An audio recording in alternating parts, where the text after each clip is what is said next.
I'm First Lieutenant Aileen Floyd, 32 years old, an officer in the United States Army. And tonight, on leave, I'm sitting at a dinner table in Buckhead, Atlanta, watching my brother, Preston, laugh in my face. "That's a good one, little sister," he says when I mention buying a house. "You just focus on following orders. Leave the big strategic moves to the people who actually understand them." My mother just nods, and my father is lost in his dry brisket, beaming because Preston just bragged about a big deal. A deal he has no idea is aimed at crushing my own company. They don't know that my big strategic move is already in motion. And the first target is the $5.2 million mansion Preston was just bragging about. If you've ever been underestimated, treated like the other in your own family, let me know where you're watching from. Hit like and subscribe, because this is the story of how a soldier took back control. I sat in the silence of my rented sedan, staring at the perfect colonial-style house. It was bathed in the soft, golden light of a Georgia evening, a monument of old money and new arrogance nestled in the heart of Buckhead. The lawn was so meticulously manicured, it put the parade grounds at Fort Benning to shame.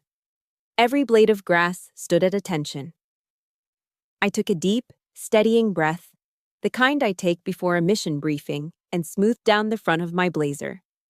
This was my civilian armor, a sharp navy blazer, a silk shell top, tailored trousers, everything immaculate, wrinkle-free, and utterly devoid of personality. This wasn't a family reunion. It was an infiltration. I stepped out of the car and the heavy, humid Atlanta air wrapped around me like a weighted blanket. Inside, the chill was of a different sort. My mother, Eleanor, was in the foyer, not to greet me, but to orchestrate the movements of a hired housekeeper. She glanced up, her eyes doing a quick, critical scan of my appearance. "Good, you're here," she said, her voice crisp and dismissive. "Go on and set the table, Aileen." There was no hug. "No. How was your flight?" Just an order, delivered with the casual authority of someone who had never once considered I might refuse. From the dining room, I could hear my father, Arthur, holding court about his brisket. He'd been smoking it for 12 hours, a fact he'd announced to me via text message that morning. I could already smell it, the scent of dry, overcooked beef, a testament to his enthusiasm overpowering his technique.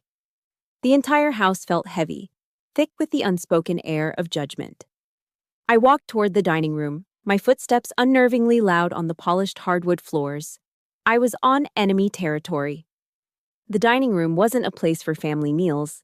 It was a museum dedicated to the glorification of my older brother. The grand, mahogany-paneled wall above the fireplace served as his personal shrine. There was Preston, grinning in a bespoke suit on a mock-up cover of Forbes.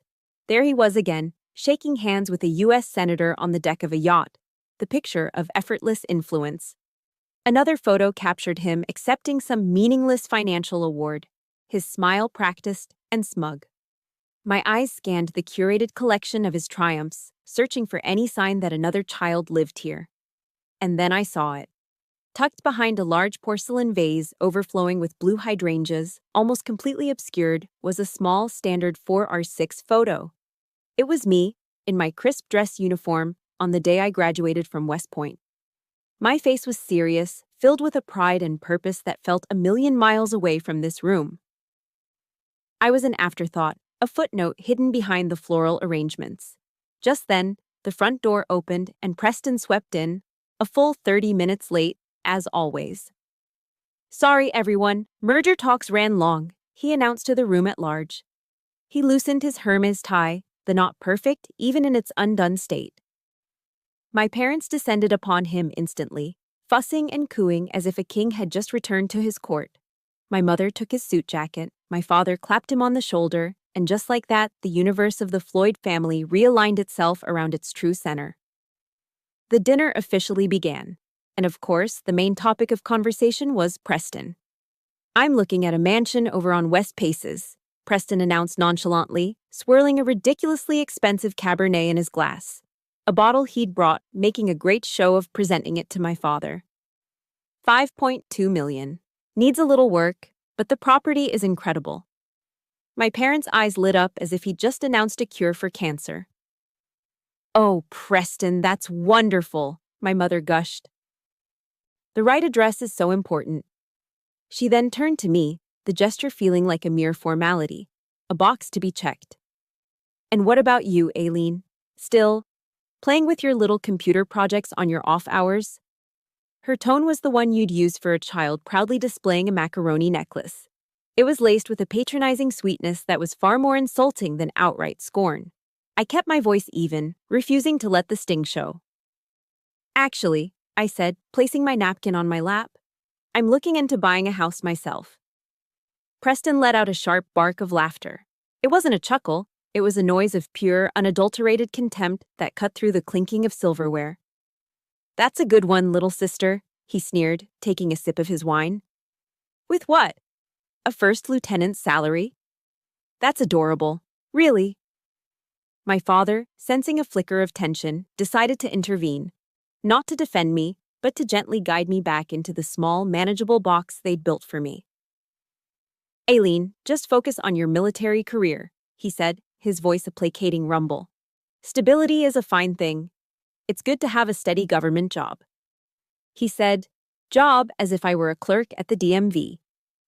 But the killing blow, as always, came from Preston.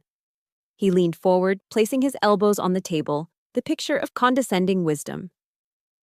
You just focus on following orders, little sister, he said, his voice dropping into a mock-serious tone.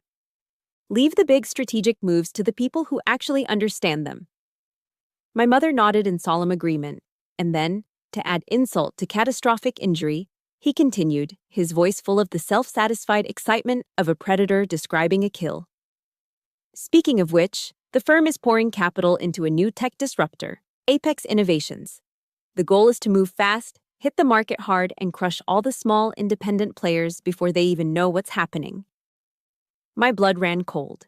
He had just, with chilling precision, described the exact strategy being deployed against my own company, the one I had secretly founded and built from nothing.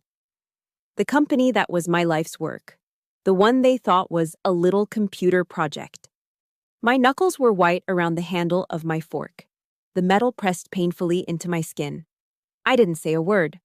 I simply stood up, my chair making a quiet scraping sound against the floor. 3 pairs of surprised eyes turned to me. I drove away from that house, the dry taste of my father's brisket still in my mouth. A quiet fury was building inside me, solidifying from a hot, messy emotion into something cold, hard, and sharp. Crush all the small players, his voice echoed in my head. I pulled out my phone, my movements precise and deliberate. It rang twice. Thornton, a familiar voice answered. Reese, I said, my own voice steady and devoid of emotion. Preston wants the house on West Paces. There was a pause on the other end. I'm acquiring that target. The rain began to fall as I drove away from Buckhead, thick, heavy drops that smeared the city lights into long, blurry streaks across the windshield. The rhythmic thump-thump of the wiper blades was like a metronome, counting out a beat to the memory reel playing in my head. Crush all the small, independent players. Preston's words echoed in the enclosed space of the car, not with the arrogant boom he'd used at the dinner table, but with a chilling familiarity. He'd always been good at crushing things, especially if they were mine. The sound of the rain faded, replaced by the noisy chatter of a high school gymnasium. I was 15 years old again, standing under the buzzing fluorescent lights of the annual science fair. For 3 straight weeks, I had barely slept, fueled by cheap coffee and a burning desire to create something real. My project was a simple door security system, coded from scratch on a clunky second-hand laptop I'd bought with money saved from mowing lawns all summer. It was the most valuable thing I owned. The code was elegant, the circuitry was clean, and when I flipped the switch, it worked. Perfectly. A wave of pride, so pure and potent, had washed over me. This, I thought, this was it. This was the thing that would finally make my father, a former executive, look at me and see not just a quiet, nerdy daughter, but potential. Then Preston arrived. He was a freshman in college then, home for the weekend, and he'd brought his entourage, a pack of loud, entitled frat boys, all wearing polo shirts with popped collars and smelling of cheap beer. They swaggered through the aisles of carefully constructed projects, their laughter echoing off the gymnasium walls. "Hey, check it out! It's the Floyd family genius," Preston bellowed, pointing a thumb at my booth. His friends snickered. I felt a hot flush of shame creep up my neck. I tried to shrink behind my trifold presentation board. "What's this supposed to be, Aileen?" he asked, leaning over my display with a smirk. "Trying to catch burglars?" One of his friends, a big guy named Chad, nudged my table with his hip, making my laptop wobble. "Does it actually work, or is it all, theoretical?" I tried to explain the algorithm, the way the sensor detected motion and triggered a silent alarm to a designated phone number. My voice was small, barely audible over the noise of the gym. I could see the glazed-over look in their eyes. They weren't listening. They were waiting for the punchline. They just wanted a show. And Preston, ever the showman, was about to deliver. He picked up the can of Coke he'd been carrying, gesturing with it as he spoke. "See, the thing is," he said, taking a dramatic step closer, "real security is all about." He let the sentence hang in the air as he tripped over his own feet. It was a clumsy, theatrical stumble, a move so fake it was insulting. The can of Coke left his hand, arcing through the air in a perfect, horrifying trajectory. It landed with a sickening splash right on the keyboard of my laptop. There was a sharp hiss, a fizzing sound as the sugary liquid flooded the sensitive electronics. A puff of smoke, smelling of burnt plastic and caramel, drifted upwards.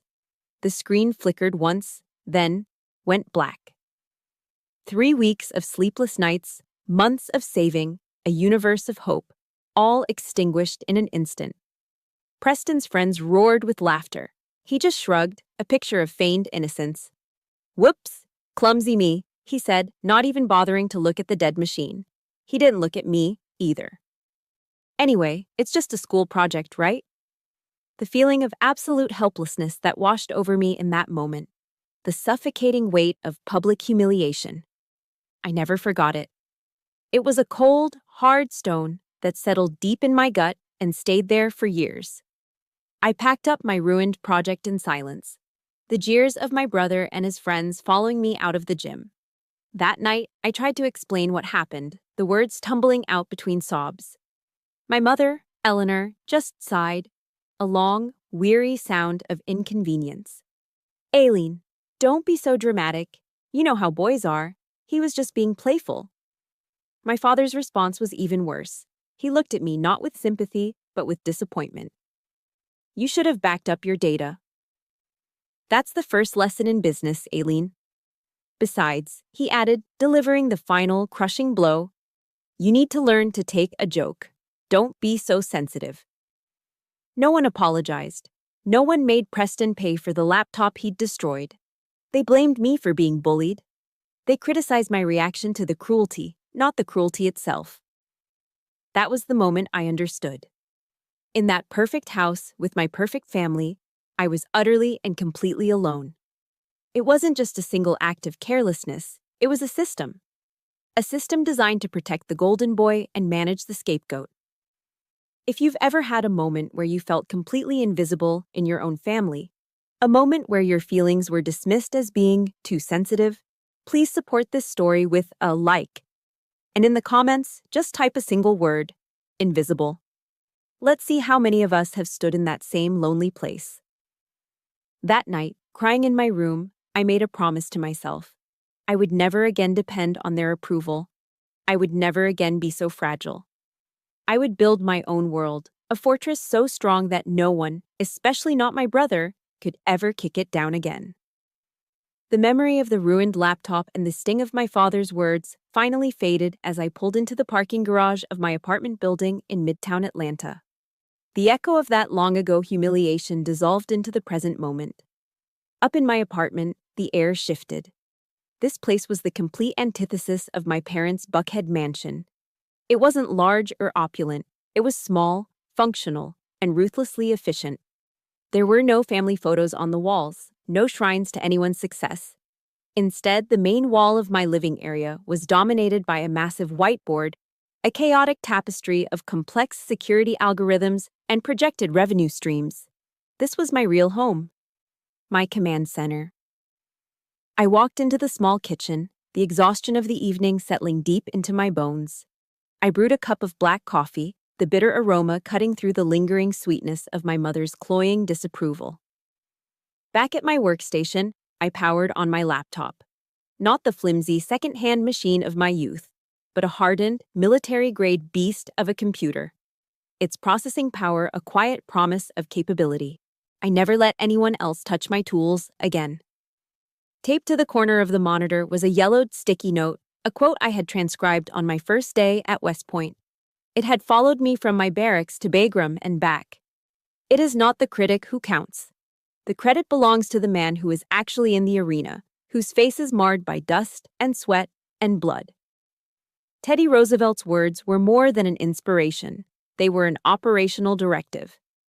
This small apartment was my arena. This was my sanctuary. The place where, line by painstaking line, I built Aegis solutions from nothing. My mother's little computer hobby wasn't born in a cozy basement. It was forged in the dust and chaos of Bagram Airfield, Afghanistan. My nights there weren't spent at officers' clubs. They were spent huddled in the back of a freezing shipping container, a Conex box, the deafening roar of C-130s taking off just yards away, rattling the metal walls. With numb fingers, I'd type code for hours, building the foundational architecture of Aegis on a ruggedized laptop. The green glow of the screen, a small circle of light in the oppressive dark. My days were for the Army. My nights were for Aegis. I used my meager first lieutenant's salary, money my family assumed I was spending on uniforms and pizza, to pay for server space. I took my first potential client calls at 3 a.m, whispering into a satellite phone, hoping the connection would hold just long enough to secure a contract. All the while, my family imagined me playing soldier, living a simple, structured life, following orders like a good girl. They had no concept of the empire I was building in the shadows of their ignorance, an empire financed by my exhaustion and built on a foundation of their underestimation. The irony was a bitter pill I'd swallowed long ago. I remembered the day I got my acceptance letter from Georgia Tech, a full scholarship for their renowned engineering program. It felt like my future was finally beginning. I showed it to my father, my hands trembling with excitement. He'd glanced at it, his expression unreadable, before setting it down on the kitchen counter. "You need discipline, Aileen," he'd said, his voice laced with that familiar tone of paternal authority. "West Point will forge you into something stronger."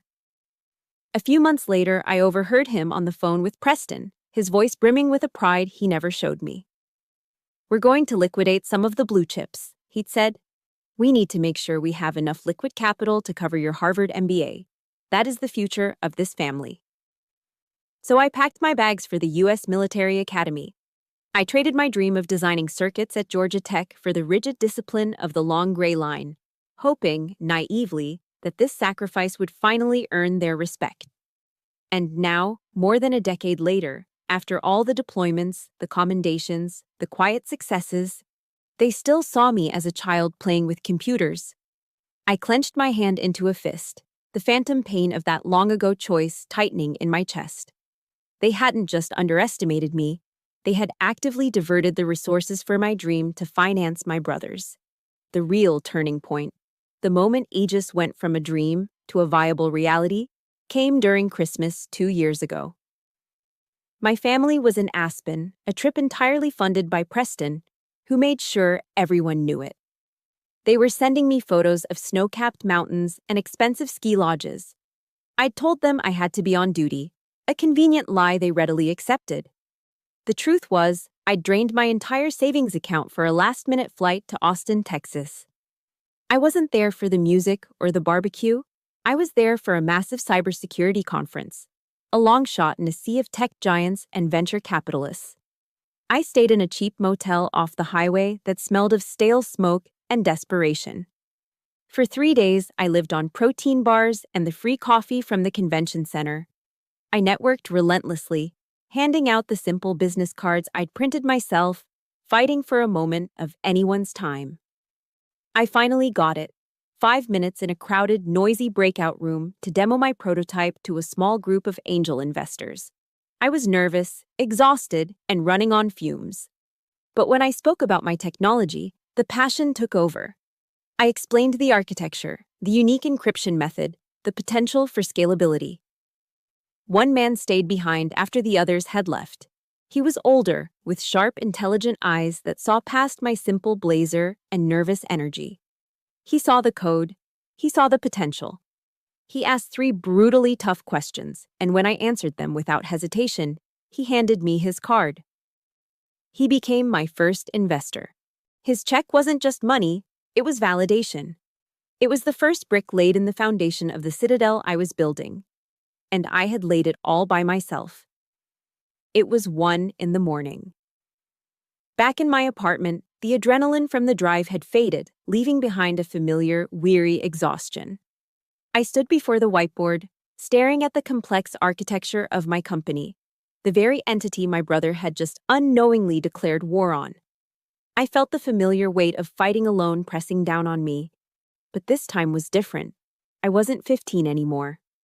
I picked up my phone and dialed the only number in my contacts saved under a rank instead of a name. "Are you up, Sergeant?" I asked, my voice low. On the other end, I heard a slight rustle of sheets, then the immediate shift from sleep-fogged silence to crisp focus. "Always, ma'am," Reese Thornton replied. There was no complaint, no question of why I was calling at such an hour. Just readiness. "I need a sit rep. Meet me at the office." 5 minutes, he said, and the line went dead. This was the family I had chosen. A family forged not by blood and manipulation, but by mutual respect and proven competence. As my car cut through the deserted streets of Midtown, the Aegis Solutions headquarters came into view, its glass and steel facade glowing against the dark sky. This wasn't a hobby, it was a fortress. And I wasn't going to let my brother tear it down.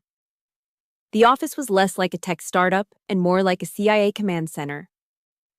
Access required a thumbprint scan, which opened sliding glass doors into a space dominated by a wall of monitors. They displayed a constant, silent stream of global cybersecurity data, threat assessments, network vulnerabilities, and asset protection protocols. Reese was already there, standing by the coffee machine as promised, 2 steaming black coffees in hand. He was a former Army sergeant who had served under my command, and now he was the Chief Operating Officer of Aegis Solutions. He was the only person on Earth who knew the full story. He handed me a mug. "Situation report, Lieutenant," he said, his tone a familiar mix of military formality and dry humor. I took a sip of the strong coffee, the warmth a welcome contrast to the chill that had settled in me hours ago. My eyes drifted to the glowing charts on the wall. They showed a 300% growth curve over the last fiscal year. Last year's revenue, $35 million. My little computer project was doing just fine. I gave him the battlefield assessment, recounting the dinner in flat, emotionless detail. The condescending remarks, Preston's mansion, the final chilling mention of Apex Innovations. Reese listened without interruption, his expression hardening. He didn't laugh or offer empty reassurances, he just tightened his grip on his coffee mug, his knuckles turning white. "Your family," he said finally, his voice a low growl. "They're blind, ma'am. Willfully blind." He shook his head, taking a slow breath. "It reminds me of that NATO exercise in Germany. You remember that?" I nodded. It was years ago, but the memory was sharp. The Red Team hackers launched a simulated cyber attack that took down the entire power grid for the base. Chaos. We had full bird colonels running around yelling, unplugging things, literally shouting at the monitors. He let out a short, humorless laugh. "And you, just a brand new first lieutenant, you calmly walked up to the command console. This old colonel, a guy with 30 years in, was just frozen, staring at the screen. You put a hand on his shoulder, gently moved him aside, and sat down. He paused, his eyes fixed on me, remembering. Your fingers just flew across the keyboard. It was like watching a concert pianist. You weren't panicked, you weren't even sweating. In under 10 minutes, you had isolated the breach, purged the malware, and rebooted the entire grid. The lights came back on, and the whole command tent just stared at you. He looked me straight in the eye, and for the first time that night, I felt something other than anger and hurt. I felt seen. You pushed a full-bird colonel out of his own chair, ma'am, Reese said, a slow smile spreading across his face. You didn't ask permission. You just took command because you were the most competent person in the room. That's when I knew you were the real deal. I told myself that day I'd follow you anywhere. That was it. That unwavering respect, that unconditional faith in my abilities, born from seeing me in action, not from a shared last name. It was the one thing I had craved my entire life, and I had never once gotten it from my own family in Buckhead. Here, in this office at nearly 2 a.m, with an army sergeant who saw me for exactly who I was, I finally felt home. The exhaustion and the hurt began to recede, replaced by a cold, clear sense of purpose. All right, Reese said, his voice snapping back to business as he turned to the main monitor. He brought up a schematic of our current projects, his fingers moving deftly across the keyboard. They want a war. We'll give them a war. He looked over his shoulder at me, his expression all loyalty and resolve. What are your orders, Lieutenant? So it's not just talk, I said, my voice flat. Reese and I were huddled over the main console in the Aegis Command Center, the glow of the screens illuminating the stark determination on our faces.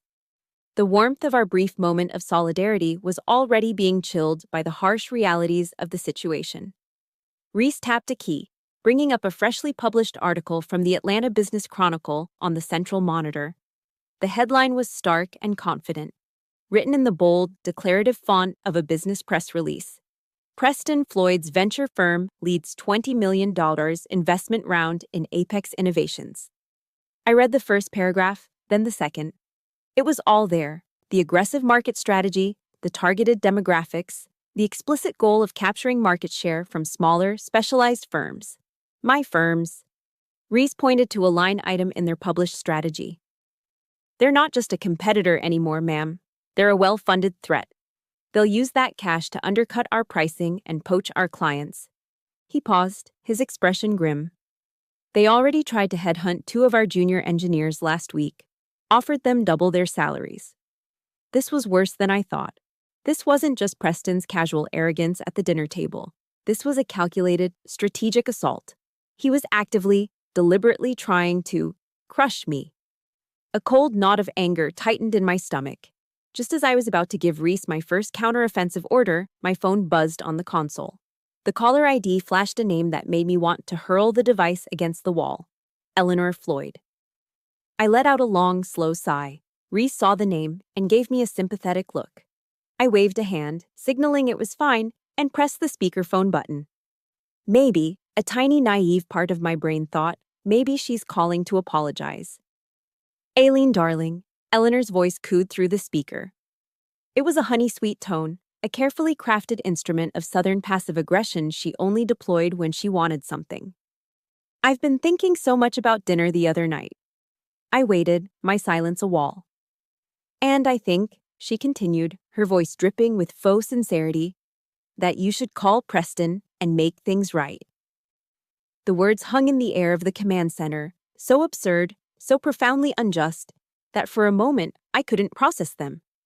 I saw Reese physically turn his back to the console, his shoulders tense, a gesture of respect to give me the illusion of privacy while he tried to conceal his own outrage. Make things right, I repeated, my voice dangerously quiet.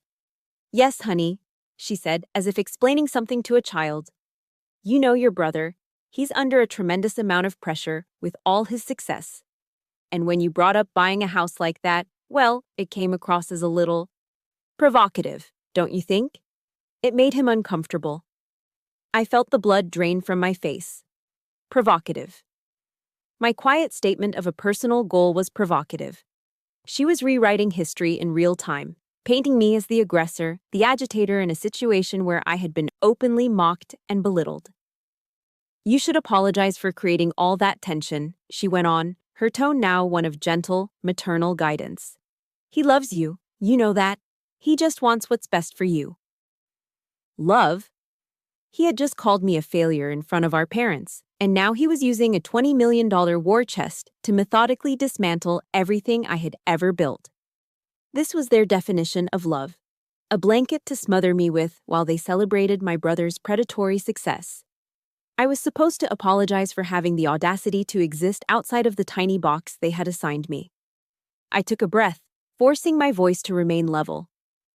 "Mother," I said, the word feeling foreign and strange on my tongue. "Did you hear what Preston said about my work? Did you hear him call it insignificant?" There was a long, exasperated sigh on the other end of the line. "Oh, Aileen, don't be so sensitive. You know how he is. He was just teasing you." She dismissed the deepest insult of my professional life as a harmless joke. It wasn't a misunderstanding. It was a complete and utter refusal to see. She was incapable of it, or worse, unwilling. "Anyway," she said, her voice brightening, abruptly changing the subject as if the matter was settled. "Are you planning on attending the Piedmont Driving Club's charity gala on Friday? Preston is the keynote speaker, you know. It would look so good for you to be there, supporting your brother. It's a wonderful opportunity for you to network with successful people." She didn't get it. She would never get it. I was a soldier on a battlefield my brother had created, and my own mother was suggesting I attend his victory parade. She wanted me to stand in a crowd of Atlanta's elite and applaud the man who was actively trying to destroy me. That was the final piece of confirmation I needed. You can't reason with a person who refuses to acknowledge reality. You can only change it. I pressed the red icon on the screen, ending the call. The silence that followed was heavy, broken only by the quiet hum of the servers lining the wall. The sound of my real life, my real work. The empire they refused to see. After I ended the call with my mother, I stood perfectly still. For 10 full seconds, I didn't move, didn't breathe, letting the silence of the command center wash over me. It was a profound quiet, broken only by the low, steady hum of the server racks lining the wall, a sound that, to me, was the rhythmic breathing of my creation, my life's work, the sound of my real life. Reese stayed silent, watching me from across the room. He didn't offer platitudes or ask if I was okay. He knew this look. He'd seen it on my face in the moments before a mission launch in some dusty, forgotten corner of the world. That unnerving calm that settles just before the storm breaks. It was the absolute certainty that comes after the final piece of intelligence clicks into place. In that silence, something fundamental inside me shifted, a tectonic plate of long-buried pain and resentment grinding into a new position. The hurt, the lifelong sting of being the afterthought, the quiet ache of being unseen. It didn't just fade, it cauterized. The raw, open wound of their disapproval was seared shut by the white-hot fury of my mother's final, ultimate betrayal. What was left wasn't fragile or wounded. It wasn't sad. It was cold, hard, and clear. It was steel. "She wanted me to apologize," I said. My voice wasn't emotional. It was a simple statement of fact, a piece of battlefield intelligence, but it cut through the silence like a razor. Reese simply nodded, his eyes locked on mine, waiting. He understood the gravity of that statement. It wasn't just a request. It was an attempt to erase my reality. "So, what are we going to do, Lieutenant?" he asked, his voice steady. He wasn't asking for a discussion or a therapy session. He was asking for his orders. That question solidified everything. I turned and walked with measured steps to the massive whiteboard that covered the far wall.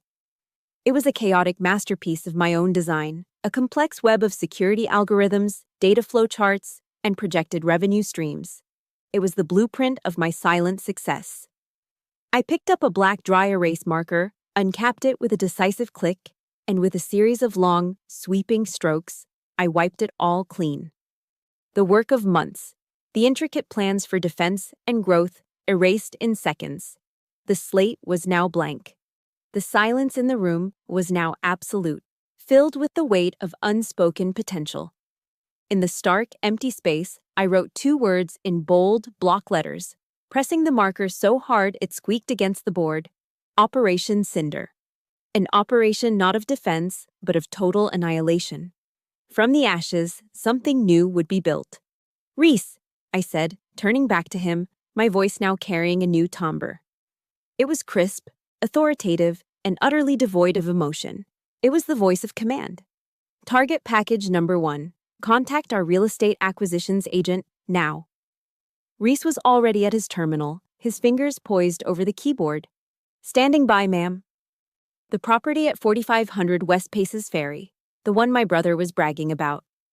Reese's fingers flew and the Zillow listing for a sprawling, opulent mansion appeared on a side monitor. I want to make an all-cash offer, $200,000 above the current asking price. Use the pre-established shell corporation, Northside Holdings. I want zero contingencies, a 7-day close, and I want the keys in my hand in 48 hours. Make it happen.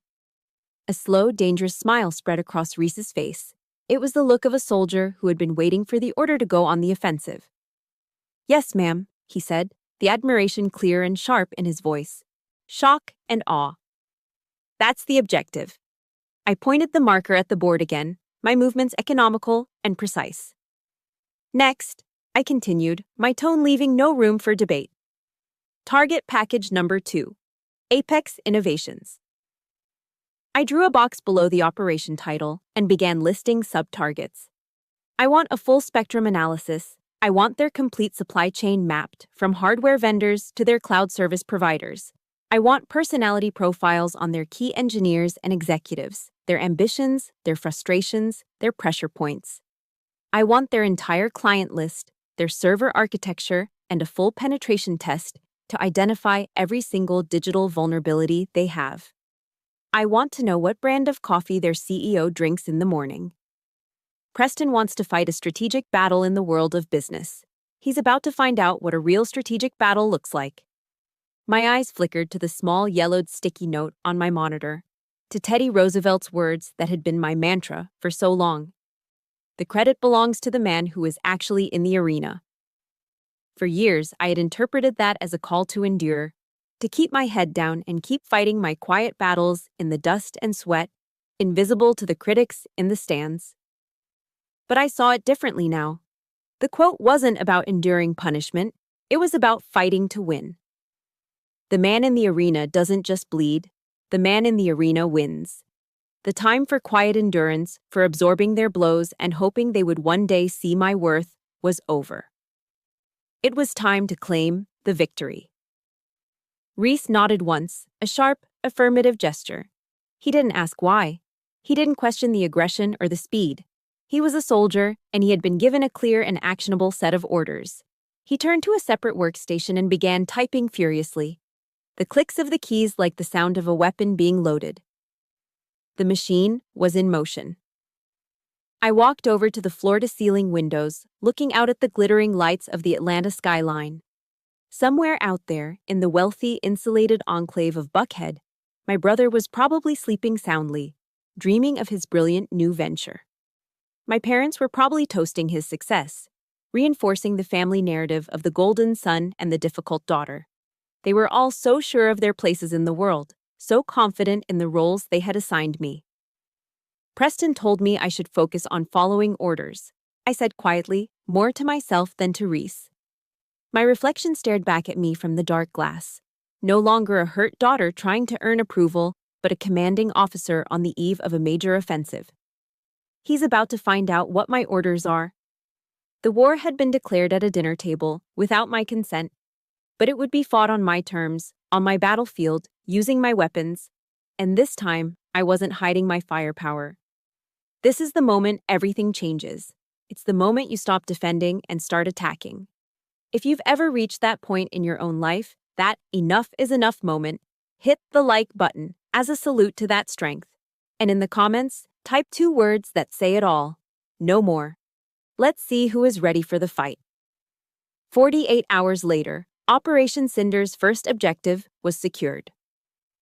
I stood with Reese in the grand, marble-floored foyer of the mansion on West Paces Ferry Road. The space was cavernous and empty, our footsteps echoing off the soaring ceilings and bare walls. Sunlight streamed through the massive Palladian windows, illuminating dust motes dancing in the still air. The previous owners had already moved out, leaving behind only the scent of lemon polish and the profound silence of a home waiting for a new life. Transaction is complete, Reese said, his voice professional but carrying an undercurrent of satisfaction. He dropped a heavy set of keys into my waiting palm. The metal felt cold and solid. a tangible symbol of my victory. All cash, routed through the Northside Holdings Shell Company. Clean, fast, and completely anonymous. They never knew what hit them. I walked through the echoing rooms, my boots clicking on the marble and hardwood. Reese followed a few paces behind. We weren't admiring the architectural details or imagining where furniture would go. We were assessing the terrain. Good sight lines from the upper balcony, Reese noted, pointing towards the sweeping view of the infinity pool and the dense forest beyond. Clear field of fire. We can secure the perimeter with a new gate system and motion sensors. I nodded, looking at the layout not as a homeowner, but as a strategist. The main entrance is a potential bottleneck. We'll need to establish secondary egress points. The service corridors are well placed. This wasn't just a house to me, it was a strategic asset. A beachhead established deep in enemy territory. It's not just a house, Reese, I said aloud, my voice echoing slightly in the vast space. It's a message. Understood, ma'am, he replied. Which brings us to phase 2. He paced the cavernous living room, his eyes scanning the space, assessing its tactical possibilities. The housewarming party, or, more accurately, the reveal operation. A slow smile touched my lips for the first time in days. Exactly. An ambush, hidden in plain sight. I turned to face him, my mind already running through the logistics. The guest list will be critical. I want everyone there. Atlanta's business press, our key partners from Aegis, every major tech player in the city, and... I paused for effect. The entire Floyd family. Reese's smile widened. I like it. How do we ensure they attend? The invitations will be sent from the new mysterious owners of 4500 West Paces. We'll make it the most exclusive, talked-about event of the season. For my parents and Preston, the combination of high society and intense curiosity will be irresistible. They'll walk right into the trap because their egos won't allow them to miss it. A few days later, I had to make one last trip to the Buckhead house. There were some old service records and personal documents I needed from my childhood bedroom. I timed my arrival for midday, assuming everyone would be out. But as I was quietly packing a box in my old room, I heard Preston's voice erupt from my father's study downstairs. It wasn't his usual smooth, confident tone. It was a choked, furious roar. What do you mean, it's sold? He yelled into his phone. It was on the market for 3 weeks. I was putting together the financing. There was a pause, then his voice climbed even higher. To a shell company? I don't care how much they offered. Find out who they are. Don't you know who I am? I wanted that house. I stood just outside the study door, hidden in the hallway's shadow, listening to the impotent rage of the golden boy who had just been outplayed. For the first time in his life, something he wanted had been taken from him, and he had no idea who to blame. I expected to feel a surge of triumph, a rush of vindictive pleasure. Instead, I felt nothing. Just a profound, quiet calm. The cold, satisfying click of a well-executed plan falling into place. I picked up my box of papers, walked silently out the front door, and drove away without looking back. The final piece of the puzzle clicked into place 2 days later. My phone rang, and it was my mother, her voice a flurry of social indignation. Aileen, can you believe the nerve of some people? Someone swooped in and snatched that gorgeous house right out from under Preston. So rude. The gossip is all over Buckhead. She barely paused for breath before her tone shifted to excitement. But listen to this. Did you get the invitation? To the mystery party? At that very house. It's the talk of the town. Your father and I are going, of course. Preston too. You should come, Aileen. It's time you started networking with successful people. You could learn a thing or two from your brother. I leaned back in my chair at the Aegis office, a genuine smile playing on my lips. The trap was set. The bait was taken. And the target was walking in of his own free will, with my mother holding the door open for him. That's a great idea, Mom, I said, my voice smooth as silk. I wouldn't miss it for the world. I'll be there, definitely. The night of the party, the mansion on West Paces Ferry was no longer a silent, empty space. It was alive, blazing with light and buzzing with the collective hum of Atlanta's elite. Caterers moved with silent efficiency through the crowds, carrying trays of champagne and delicate hors d'oeuvres.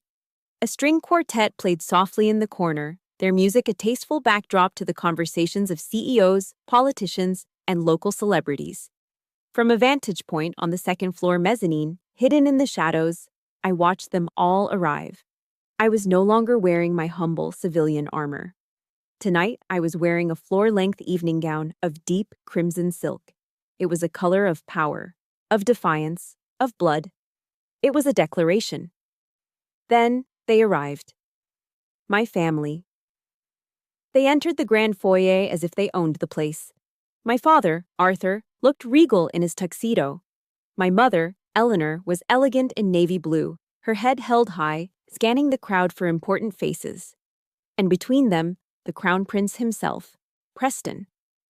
He was in his element, shaking hands, clapping backs, his laughter booming with the effortless confidence of a man who believed the world was built for his pleasure.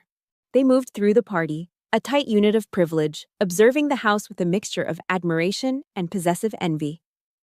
"Someone certainly has more money than sense," I heard my father remark to a city councilman, gesturing vaguely at the Italian marble. Eleanor leaned in to whisper to Preston, though her voice carried in a lull in the conversation. "This should have been yours, darling. It really should have." Preston just shrugged, a dismissive wave of his hand. "Don't worry, Mother. It's just some new money fool with a big ego. They always overpay." He took a flute of champagne from a passing tray and moved deeper into the crowd, completely at home in a house he thought he'd lost to a stranger. I watched them for another 20 minutes, a silent observer at my own party. They mingled, they networked, completely oblivious. My mother pointed out the integrated smart home and security system, controlled by a series of sleek, wall-mounted touchscreens. I had overseen the installation myself. Reese had programmed the interface. "Oh, look at that," Eleanor said with a condescending little laugh to the wife of a banking executive. "It looks just like those little gadgets Aileen is always tinkering with in her apartment. This is probably the professional version, of course. Much more expensive." Preston, who had circled back to them, didn't even glance at the screen. He rolled his eyes. "Please, Mother, let's not talk about her little hobby projects here. It's embarrassing." That was it. The final insult. Delivered in my own home, about my own work, by the two people who should have been my biggest champions. From my perch in the shadows, I gave Reese a subtle nod. The time had come. He moved to the small raised dais where the string quartet had been playing. They finished their piece and quietly exited as Reese stepped up to the microphone. The low hum of conversation began to quiet as people turned their attention to him. "Good evening, everyone." Reese's voice was calm and clear, carrying easily through the grand space. "On behalf of your host, thank you all for coming tonight. Our host would like to say a few words." A single powerful spotlight flared to life, illuminating the top of the grand, curved staircase where I now stood. The crimson of my dress was a slash of vibrant color against the cool white marble. I saw hundreds of faces turn and look up at me, their expressions shifting from curiosity to confusion. But I wasn't looking at them. My eyes were fixed on only 3 people. I saw my father, Arthur, freeze mid-conversation, his face slackening with disbelief. I saw my mother, Eleanor, her polite socialite smile dissolving as her hand flew to her mouth, her eyes wide with a horror that was just beginning to dawn on her. And I saw Preston. He was holding a fresh glass of champagne. His arm stopped halfway to his lips. The smug, confident mask he wore fell away, replaced by a raw, naked shock. The champagne flute slipped from his fingers. It seemed to fall in slow motion, hitting the marble floor with a sharp, explosive crack that echoed through the now dead, silent room. I descended the staircase, each step deliberate and measured. I walked to the dais, took the microphone from Reese, and turned to face my audience, my family. My voice, when I spoke, was perfectly calm. It was amplified, clear, and carried not a single tremor of fear or hesitation. "Welcome, everyone," I began, my gaze sweeping the room before landing squarely on my parents. My family has always worried that my little computer hobby, as they call it, would never amount to a real future. I let the words hang in the air, then I turned my head, my eyes locking directly with Preston's. He was still frozen, a shard of his broken glass near his expensive Italian shoes. My brother, in fact, recently gave me some sound advice. He suggested I should leave the big strategic moves to the people who actually understand them. A small, cold smile touched my lips. And so I am especially happy that they could all be here tonight to witness my latest strategic move. I raised my free hand, gesturing to the magnificent house around us, to the life they never saw, the success they never believed in. Welcome to my home. The party ended in a stunned, chaotic silence. My family didn't rage or scream. They simply vanished. They slipped out a side door amid the flurry of confused whispers and shocked glances from the other guests, disappearing into the Atlanta night like ghosts. In the 3 months that followed, my phone became a vessel for my mother's escalating desperation. It started with angry texts, then devolved into pleading voicemails filled with dramatic sobs and accusations. I deleted them all without listening. The war for recognition was over. Now began the war of attrition. While my family was reeling, Aegis Solutions was executing the final phase of Operation Cinder. We didn't need a sledgehammer, we used a scalpel. We launched a major software update that rendered Apex's flagship product obsolete overnight. Reese, with surgical precision, negotiated the acquisition of a small, obscure firm in Silicon Valley that happened to own a key patent essential to Apex's next-generation technology. We didn't enforce it, we just sat on it, cutting off their future. Then, we made a quiet, irresistible offer to Apex's lead engineer, a brilliant woman Preston had poached from a competitor. We offered her not just more money, but a budget, a team, and the freedom to innovate. Things my brother, in his arrogance, had never bothered to provide. It was a precise and brutal corporate dismantling. Last Friday, Apex Innovations filed for Chapter 11, bankruptcy. The financial press, which had once lauded Preston as a visionary, now called him a reckless amateur, a case study in hubris and poor judgment. His star had fallen as quickly as it had risen. They came on a Sunday afternoon. I saw their car pull up the long driveway from my home office window. They didn't come as guests invited to a party, they came as supplicants seeking an audience. I had the staff show them to the formal living room, the same room where they had mingled with contempt just 3 months earlier. I made them wait for 10 minutes before I entered. They were sitting together on one of my expensive Italian sofas, looking small and out of place amidst the airy, modern decor. My mother was weeping silently into a handkerchief. My father, Arthur, who had always carried himself with such unshakable pride, looked like a defeated old man, his shoulders slumped, his face etched with a weary despair. Preston sat between them, his face ashen, his eyes hollow. He stared at the floor, a ghost in a bespoke suit. "Aileen," my mother began, her voice thick with tears, "you have to help your brother. You have to save him. He's lost everything." My father looked up at me, his eyes pleading for the first time in my life. We co-signed the loans for his initial investment, Aileen. We put up our retirement savings as collateral. His voice broke. "We're going to lose the house." The silence that followed was heavy, filled with the unspoken weight of their ruin. It was Preston who finally broke it, though he still couldn't bring himself to look at me. "You don't understand," he mumbled, his voice a hoarse whisper. "It was a complex tech deal, highly volatile. You got lucky." Lucky.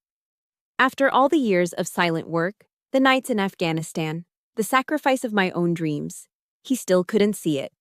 He still thought my success was an accident and his failure was a complex misfortune. I walked closer, standing directly in front of him, forcing him to finally lift his head and meet my gaze.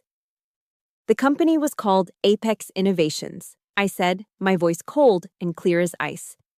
"And it went bankrupt because my $35 million hobby project systematically acquired its core infrastructure, its intellectual property, and its top talent." I let the words sink in, watching the dawning horror in his eyes. "You declared war on me, Preston. You did it with our parents' life savings, and you lost. A strangled gasp escaped my mother's lips. My father simply stared, his mouth agape. The full scope of the situation, the terrible, ironic truth of it, finally crashed down upon them. They hadn't just been blind. They had actively funded their own son's assault on their daughter. It was Eleanor who found her voice first, a piercing shriek of disbelief and fury. "But we're family! How could you do this to your own brother?" That was the final lie I could not let stand. I turned away from them, walked across the marble floor to the grand front doors, and pulled them open, letting the bright afternoon sunlight flood the foyer. "No," I said, my voice resonating with a lifetime of unspoken truth. "This isn't what a family does.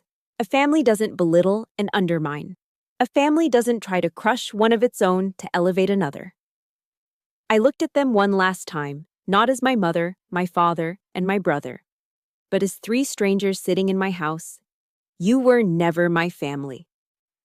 I held their stunned, broken gazes for a long moment. "Get out of my house." They stumbled to their feet and walked past me in a fog of shock and grief. I didn't watch them get into their car. I just stood there until I heard the sound of their engine fade into the distance. Then, with a quiet final click, I closed the door, shutting them out of my life forever. The war, the one that had been raging since I was a child, was finally over. 3 months later. I was sitting on the terrace of my mansion on a quiet Sunday morning. The air was soft and warm, carrying the sweet scent of Georgia pine and blooming magnolias. There were no more dinner table battles to prepare for, no more strategic assaults to plan. There was just the gentle clink of my spoon against my coffee cup and the peaceful expanse of the blue sky above. The house no longer felt like a trophy of war. It felt like a sanctuary, a place of profound and hard-won peace. Spread out on the table in front of me weren't battle plans or threat assessments. They were the architectural blueprints and curriculum outlines for the Aegis Veterans Program. It was a $5 million fund I had established, a personal commitment to recruit, train, and employ transitioning service members, giving them a clear path to a new career in the tech industry. For so long, my work had been about building defenses, about creating impenetrable walls. Now, it was about building bridges. I was creating my own chosen family, my own garrison of allies, on a much larger scale. This was the true dividend of my victory. As I was reviewing a proposal for a new training module, my phone, lying face up on the table, began to vibrate. The name on the screen was Eleanor. A year ago, that name would have sent a jolt of anxiety or a surge of anger through me.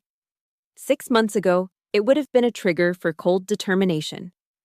But now, as I looked at it, I felt nothing. My heart rate didn't quicken, my hands didn't tremble. There was no anger, no satisfaction, not even the ghost of a wound. There was only a quiet, hollow emptiness. It was like looking at an artifact from another life, a relic from a war that had ended so long ago its battles had faded from memory. The name on the screen belonged to a stranger. My first instinct, born of years of conflict, was to decline the call, to make a statement. But a statement was no longer necessary. The war was over. There was no one left to fight. I simply reached over, pressed the volume button on the side of the phone until the screen flashed silent, and then turned it face down on the table. It continued to vibrate, a silent, impotent tremor against the dark wood, but the sound of its demand was gone. I had not engaged. I had not fought back. I had simply rendered it irrelevant. They no longer had access to my emotions. They no longer had a place in my world. The battle was, finally and truly, over. A few moments later, Reese walked out onto the terrace, carrying 2 fresh mugs of coffee. He placed one in front of me, his movements easy and familiar. We had found a new rhythm in peacetime, the rigid formalities of our military pass softening into the comfortable rapport of partners. "Ready for the 9 o'clock briefing, Lieutenant?" he asked, a familiar, teasing glint in his eye. I smiled, a genuine, unburdened smile.